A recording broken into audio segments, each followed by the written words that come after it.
نړیوالې ورځې په مناسبت د افغانستان اسلامي امارت د رئیس الوزراء الحاج ملا محمد حسن اخوند پیغام.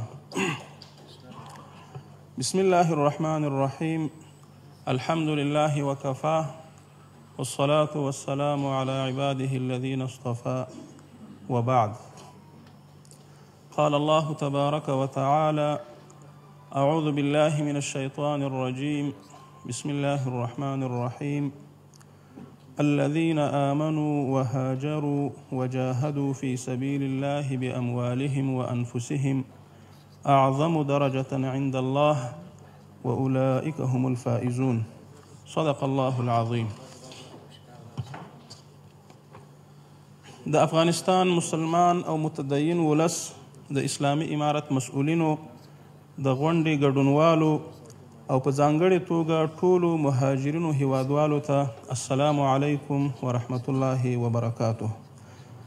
قدرمنو حاضرینو، تر هر څه لومړی د الله تعالی شکر ادا کوم چې موږ یې د اسلامي نظام د قیام او په افغانستان کې د دینی او ملي اساساتو د تحفظ او دفاع سپیڅلې لارې لپاره انتخاب کړي یو او د راستنېدونکو مهاجرینو د خدمت ویاړ یې را په برخه کړ.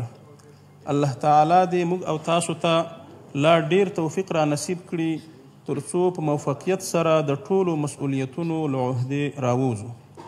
تاسو ټولو ته معلومه ده چې په تیرو 4 لسیزو کې 2 ځله زموږ پر هیواد ناروا یرغل وشو او افغان ملت د خپل دین، عقیدې، استقلال، ملي حاکمیت او ارزښتونو د دفاع په هدف په خورا میړانه او اخلاص د اشغالګرو پر وړاندې د جهاد، هجرت او مبارزې لاره ونیوله. د جهاد او مبارزې په دغه سخت مسیر کې زموږ میلیونونه هیوادوال شهیدان، زخمیان، معیوب او مهاجر شول، خو د دغو تکالیفو او ستونزو د ګاللو په نتیجه کې لله الحمد نن زموږ له هیواده اشغالګر شړل شوي او هیواد مو خپله د افغانانو په واک کې دی او په دې ټول قلمرو کې تر واحد قیادت لاندې خپلواک اسلامي نظام حاکم شوی دی ولله الحمد.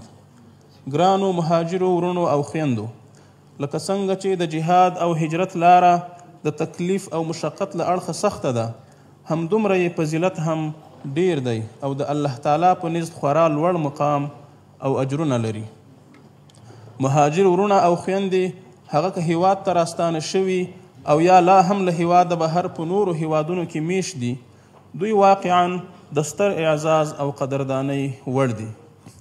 زه د مهاجرینو ستونزو ته د رسیدو عالی کمیسیون له رهبري او اعضاو څخه مننه کوم چې په تیرو 2 میاشتو کې د راستنو شویو مهاجرینو ستونزو ته پر وخت رسیدګي کړې او د سرپناه، خوراک، څښاک، صحت، انتقال او نورو برخو کې له خپلو مهاجرو ورونو سره مرستې کړي دي. په حقیقت کې د نظام ټوله بدنه د خپلو راستنېدونکو مهاجرو هیوادوالو په خدمت بوخته ده چې دا د دې ښکارندویي کوي چې اسلامي امارت د خپلو خلکو په ځانګړې توګه د مهاجرینو د ستونزو حل ته متعهد دی او دا خپله دینی او ملي وجیبه بولي. دغه راز له ټولو هیوادوالو په ځانګړي ډول سرمایهدارانو او شتمنو هیوادوالو څخه هیله کوم لکه څنګه یې چې په تیرو 2 میاشتو کې خپلو مهاجرینو ورونو ته غیږه خلاصه کړې، لا ډیر له هغوی سره په هره برخه کې چې په توان کې یې وي خپلو مرستو او همکاریو ته دوام ورکړي. د کورونو په کرایو او نورو احتیاجاتو کې سهولت او رعایت ورسره وکړي او لاسنیوی یې وکړي. محترمو حاضرینو، باید یادونه وکړم کومو هیوادونو چې کلونه یې زموږ مهاجرو هیوادوالو ته ځای ورکړی و، موږ ترې مننه کوو.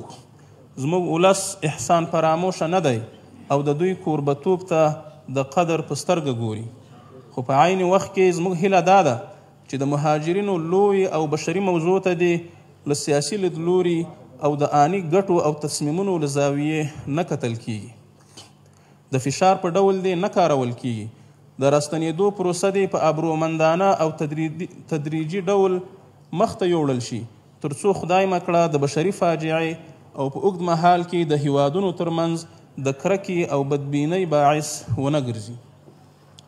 د مهاجرینو د نړیوالې ورځې په مناسبت موږ پر ټولو اړخونو د نړۍ په هیوادونو او د ملګرو ملتونو اړونده سازمانونو باندې غږ کوو چې په افغانستان کې د مهاجرینو موضوع له پامه ونه غورځوي.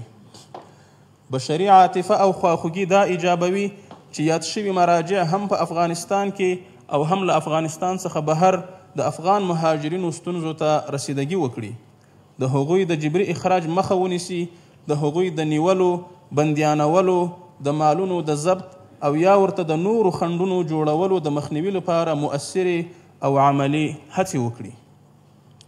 دغه راز په هیواد کې دننه د مهاجرینو سره د لومړنیو مرستو، د هغوی انتقال، اسکان، هغوی ته د کار پیدا کولو او د ژوند د امکاناتو مهیا کولو په برخه کې باید خپل مکلفیت ادا کړي. په پای کې له ټولو هغو هیوادونو، سازمانونو، خیریه بنسټونو او شخصیتونو څخه مننه کوم چې له مهاجرینو سره یې په دې سختو شرایطو کې مرستې وکړي او لا یې هم مرستې دوام لري. همدارنګه یو ځل بیا ټولو هیوادوالو په خاص ډول مهاجرینو وروڼو ته ډاډ ورکوم چې اسلامي امارت د یو مسؤل نظام په حیث د دوی ترڅنګ ولاړ دی او په ټول توان سره به یې خدمت کوي ان شاء الله تعالی. والسلام. د افغانستان اسلامي امارت رئیس الوزراء الحاج ملا محمد حسن اخوند.